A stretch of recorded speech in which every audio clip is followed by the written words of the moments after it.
Hi mga boss, panibagong araw at panibagong vlog na naman tayo ngayon. And for today's video, eto meron tayo ditong bagong dating na isang GL Grandia mga boss. 2015 model. Manual transmission, nakarehistro. Ayan, kompleto ang papel mga boss, higit sa lahat. And bago ang lahat, presyo muna mga boss. So ito ay binebenta natin sa 940,000 mga boss. Cash or financing. Ayan.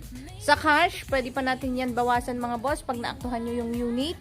Yan, i-check nyo yung unit, unli scan, unli check. Magdala kayo ng sarili nyong mekaniko para makita nyo mismo at ma-check nyo mismo yung unit mga boss. Ma-check nyo ng maayos. Yan, so papakita natin sa inyo. 940,000 mga boss. Yun, pasyalan nyo yung unit. Isa tayo dito sa kanyang salamin mga boss. Walang conduction sticker yan pero original yung kanyang salamin. Yan siya. Tapos hood. Maayos na maayos hood niyan. Pintura niyan. Original paint mga boss. Paikot po yan. Tapos dito sa grills. Tingnan nyo naman yung grills niya mga boss. Napakaganda pa. Ang kintab-kintab pa niya. Then sa mga headlights niyan. Yan o. Yan pa yung stock na headlight niya mga boss. Sa kanyang plaka mga boss. Ayan o. Maayos na maayos pa yan. Then, pag lights. Nakapag lights na rin yan mga boss. Yung kanyang bumper chin, pinalagyan na rin natin ng bumper chin. Nung nakuha natin ito, pinalagyan natin ng bumper chin.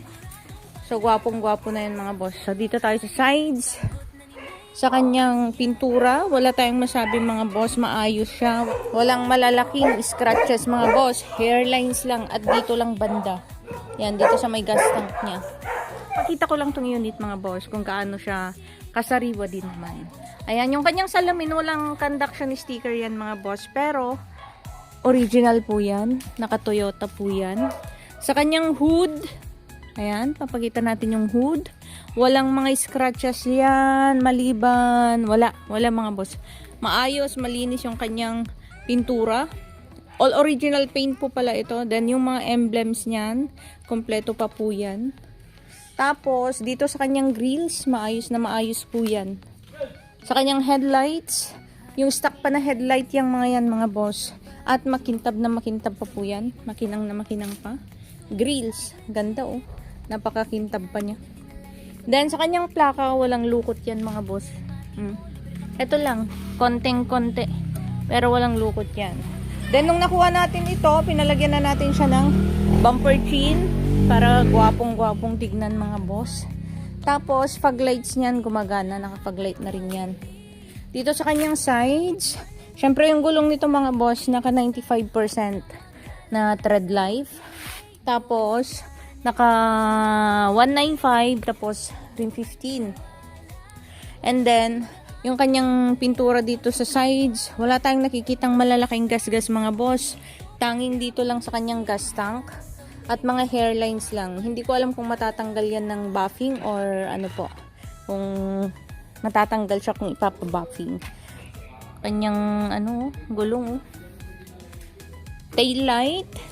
Walang mga basag. Wala siyang chrome pero walang mga basag yan mga boss. Yan oh. Wala siyang garnish. Pero gandang-ganda mga boss. Ano? Plaka sa likod. Okay. Dito sa likod, wala din siyang conduction sticker mga boss, pero original pa rin yung kanyang salamin. So, check natin yung kanyang interior. Interior niyan malinis mga boss, naka-leather seat cover, ceiling, konti lang yung dumi sa ceiling. Ayan oh. Yan. Eto, hindi ko alam kung ano to, kung matatanggal yan, kung ipapalinis natin or ano. Pero nilagyan na rin natin siya ng net tight na matting. Then meron yung kanyang original na matting mga boss from Toyota. And tignan nyo naman, malinis na malinis pa yung niyan, original carpet niya. Tapos mga rubbers niyan, puro intact pa po yan. Yan, paikot, puro intact pa po yan. So tignan natin yung maayos na maayos pagsara ng kanyang pintuan. Paikot, nasa 95% yung kanyang gulong, halos bago na magkakapareho ang brand mga boss. And then meron na rin silang nilagay na apakan ng paa. Yan oh. Pero yung ganito niya, hindi ko matanggal mga boss. Ayun, naka ano pala. Pero maayos na maayos yung interior na ano niya, na carpet niya mga boss. Yan. Meron siyang napakalinis na carpet. Sa kanyang mga upuan, walang sira yan mga boss. Naka leather seat cover lang. Ceiling. Ito lang, nakikita ko. Yung siya dun banda yun. Asan ba? Yan. Then, sa ceiling, konting linis lang yan mga boss. Konting-konti lang. Oh. Then, maayos na maayos. Mabango yung loob nito mga boss. Oops, ganda ng sara. Dito naman tayo mga boss. Sa harap, naka-deep dish matting siya. And, merong net type na matting. Sa sides, maganda mga boss. Konting-konti lang yung mga scratches niya na napaka-light lang. Airbag is intact na intact. Yan o. Naka ano na rin yan. Naka dashcam. So, dito tayo mga boss. So, yung kanyang tinakbo mga boss ay nasa 62,567. Oric odometer po yan mga boss. Tingnan nyo naman yung kanyang manubela. Airbag, intact. Emblem niya, yan o. Buong buo pa. Tapos, naka power steering cover na rin yan mga boss. Pero detailed pa rin yung kanyang manubela. Dashboard. Malinis, malinis. Yung dashcam. Ano ba tong dashcam niya? Tapos, mga sun visors niyan, kompleto. Ilaw. Gumagana mga ilaw niyan mga boss. Start natin. Alright, start natin mga boss. Naka-neutral. Oops. 62,567. Yan.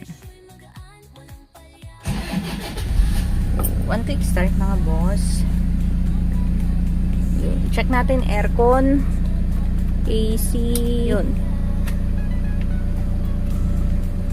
Alright.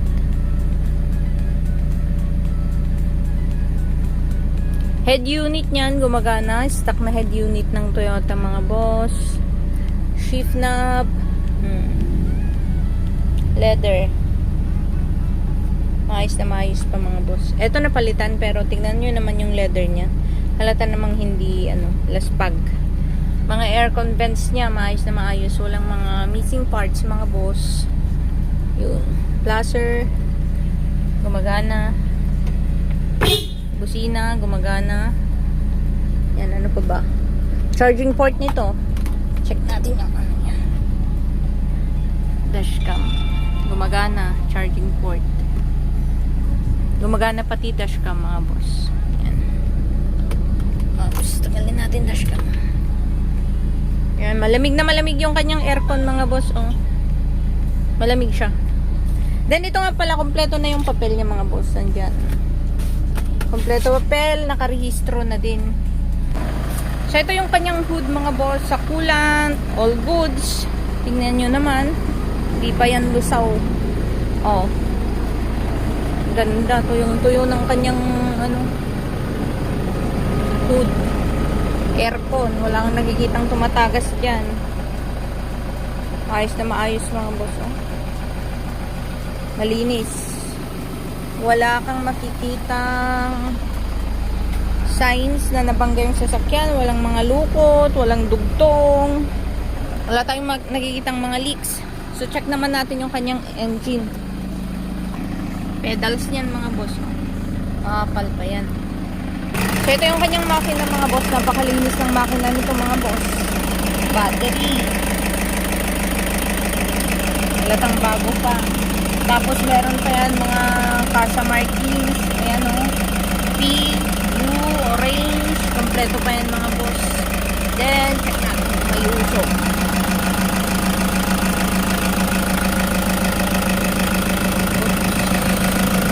Usok, oil, mga boss. Wala.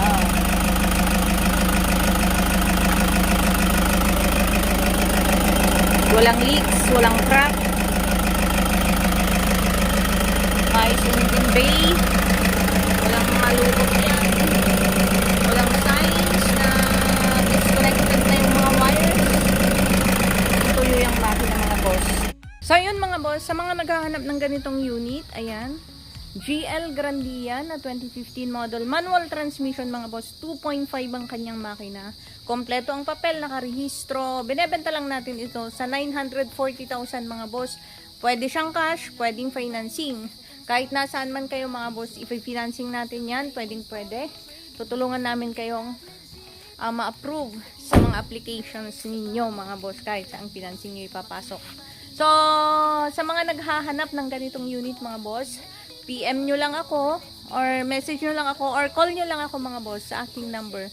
Ilalagay ko sa ating comment section or sa description area mga boss. Yan. 940,000. Pasyalan nyo yung unit. Pag cash, pag-uusapan natin yan mga boss. Pag financing, still pag-uusapan natin yan. So sa mga naghahanap ng ganitong unit mga boss, PM nyo lang ako at pag-uusapan natin yung presyo. Location natin, dito lang po tayo sa La Union, Aringay La Union mga boss. Yun, magandang hapon sa ating lahat.